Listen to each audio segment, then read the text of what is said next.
Jalen Milroe is the Tiger King. His second career 4 rushing touchdown game, both coming against the LSU Tigers. Did it last year, does it this year. He's now got 16 total rushing touchdowns this season. That's most in a season by an Alabama quarterback. Jalen Milroe putting the Tide on his back, going into Baton Rouge and beating the Tigers.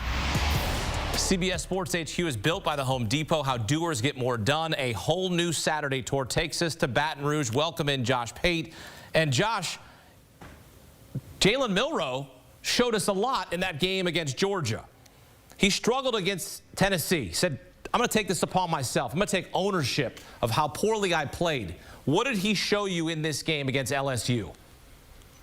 That he's still Jalen Milroe, Hakeem. It was a sigh of relief, I think, for many of us who have watched him play and full well know what he's capable of. I got to tell you now, after the Tennessee game, I watched that performance, and you can't help but look and say, well, he's not stretching the field with his arm, and his legs aren't a weapon. He's got to be hurt. And the feedback we got from inside the program is he is not hurt. He is not banged up. It's just, it's a slump. It's whatever you want to call it. But it was always, when you got that feedback, Hakeem, it was always, all right, let's see, versus LSU.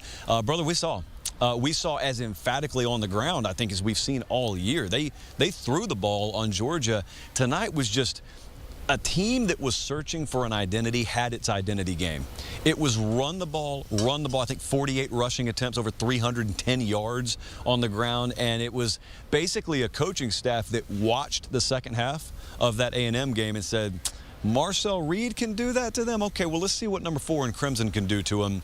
And in the end, I mean, I don't say this to you much because we're normally at close games, but this was a blowout. It was over before half, it felt like.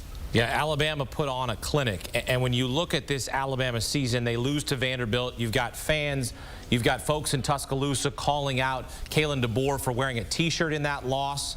Everybody's mad at him. They want to get rid of him. How can you do that?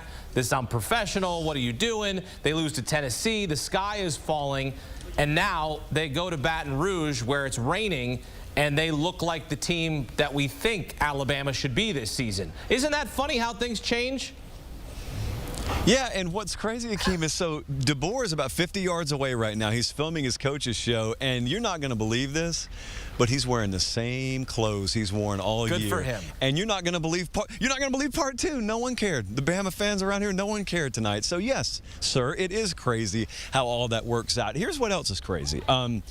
I mean, you and I have watched this sport for a long time, and some years you have elite teams emerge by November, and it kind of feels like we're funneling towards the same inevitable conclusion. Bama has provided that in years past. Well, this year is not like that.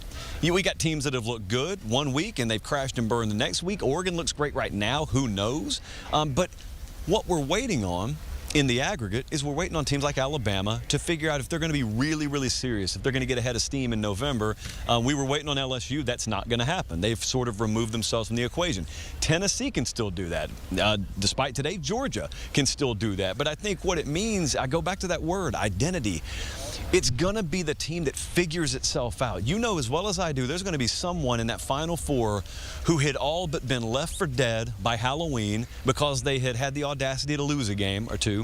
And the thing that this 12-team playoff does, and a chaotic year in general does, is it gives folks a little room to figure themselves out. You don't have to have all the answers in September, in other words. So, you know, Bama, they didn't do anything tonight other than buy themselves a little more runway, but they emphatically did it, and they made you look at it in the process and say, yeah, that's what it's supposed to look like. Wow. And Hakeem, let's not overlook the fact that, as you and I are talking about Jalen Milroe and all this, defense didn't even allow double digits until the very end of the game. So there's something to tuck away as well.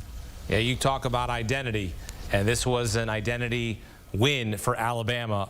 One of those signature wins for Jalen Milroe, because another 4 rushing touchdown game comes against the same LSU program 1 year later. Josh Pate from Death Valley in Baton Rouge. Appreciate it, Josh. Hey, you want more college football, more awesome content? Check out Josh Pate's College Football Show, delivering college football the way you want it. Join him 3 times a week on YouTube, 8 Eastern time. You can also listen to the podcast version as well.